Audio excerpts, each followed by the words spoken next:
নিশা মহানগৰীত ভয়ংকৰ ঘটনা।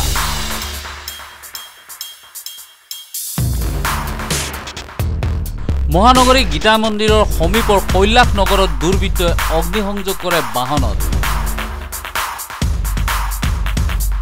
ছখনকৈ দুচকীয়া বাহনত অগ্নিসংযোগ কৰে দুৰ্বৃত্ত।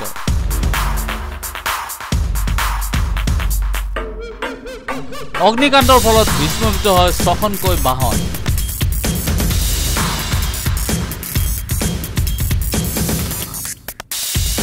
লগতে ক্ষতিগ্ৰস্ত হয় কাষতে থকা নামঘৰ। চিচিটিভিত বন্দী ঘটনাৰ সমগ্ৰ দৃশ্য।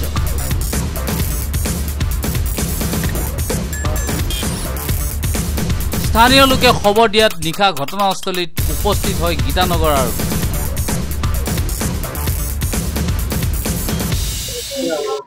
নাই আমিতো শুই আছিলো, নিশা 1টামান বাজিছে।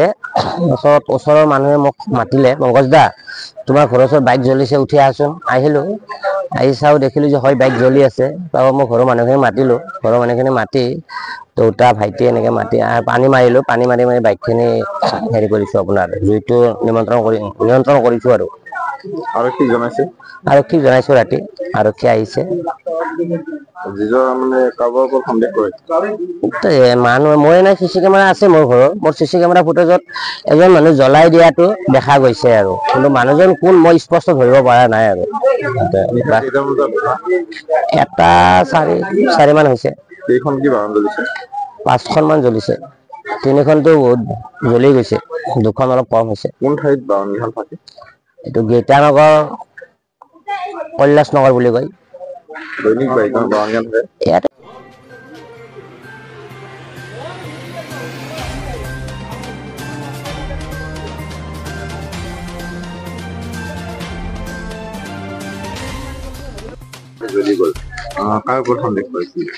চিচি কেমেৰাত ধৰাত পৰিছে। এয়ে হ'ব, দেউতাকক ইতিমধ্যে থানাত লৈ যোৱা হৈছে। ৰাতি আমাৰ এই কেটিএমখন, আমাৰ 2খনে গাড়ী থাকে। এখন আগত আছিলে, এখন ইয়াতে সদায় থাকে এখন গাড়ীখন।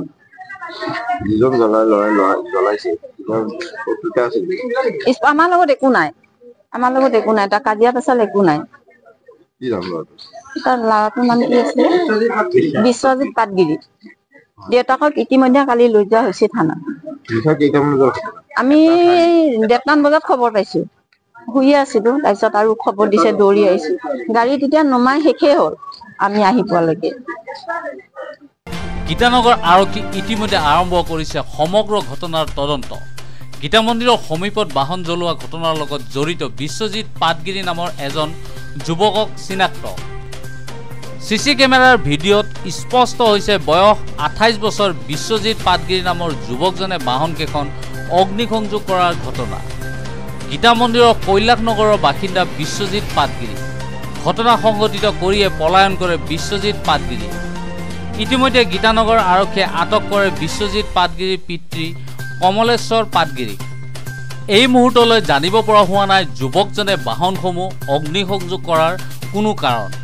উল্লেখ্য যে অগ্নিসংযোগ কৰা বাহনসমূহৰ নম্বৰ হৈছে A01FG8580, A01DW9771, A01FW1738, A01FW2661, A01EJ382, A01EZ6473।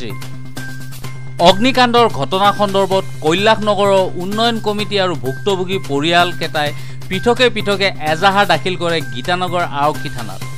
ভুক্তভোগী পৰিয়ালৰ লোকে উচিত ন্যায় বিচাৰি উপস্থিত হয় গীতানগৰ আৰক্ষী থানাত। দোষীক অতি শীঘ্ৰে কাৰায়ত্বৰ দাবী ভুক্তভোগী পৰিয়ালৰ লগতে স্থানীয় ৰাইজ।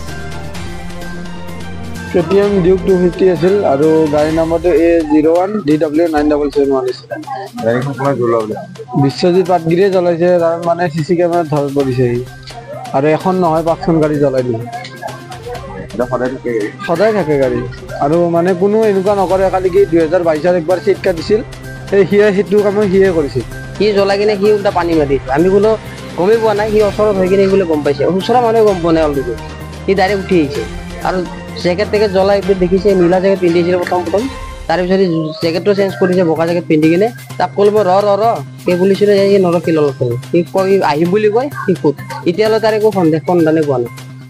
সন্দেহ আছে আপোনাৰ পাটগিৰি বুলি কয় বিশ্ব পাটগিৰি। তেওঁ গাড়ীখন জ্বলাইছে ইয়াতে CCTVত কেমেৰাত পুৰা স্পষ্ট হৈছে, প্লাছ লগাইছে আমাৰ গাড়ীত, মোৰ ভাগিনৰ গাড়ীত প্ৰথম জুই লগাইছে, তাৰে পিছতে আহি কিনে ইয়াতে গাড়ীত জুই লগাইছে। কেইখন বাহনত জ্বলাইছে? এতিয়া বৰ্তমান এখনত লাগিছে, চিট এখন লাগিছে, আৰু প্লাছ ইয়াতে 5খন গাড়ী জ্বলিছে, 5খন গাড়ী জ্বলাই দিছে। মন্দিৰত এইবিলাক গোটেই একদম গোটেই অৱস্থা নোহোৱা হৈ গৈছে। যিজন ব্যক্তি জ্বলাইছে তেওঁৰ কিবা শত্ৰুতা আছে? শত্ৰুতা এইটো গম নাপাওঁ আমি। CC কেমেৰাত ধৰা পৰিছে, আৰক্ষীক জনোৱা গৈছে, আৰক্ষী আহিছে, আৰক্ষী আহি কেনে গোটেই ৰাতিটো আছে আৰক্ষী। আপোনাৰ ধৰি লওক মোটামুটি 8টা বজাৰ পৰা আৰক্ষী আছিলে ইয়াতে, 2জন আৰক্ষী আছিলে আৰু বাকী কেইজন গুচি গৈছে। তেওঁৰ পুতেকৰ বাপেকক লৈ কেনে গুচি গৈছে, বাপেকক লৈ গৈছে, পুতেকে পলাইছে। মূল যিজন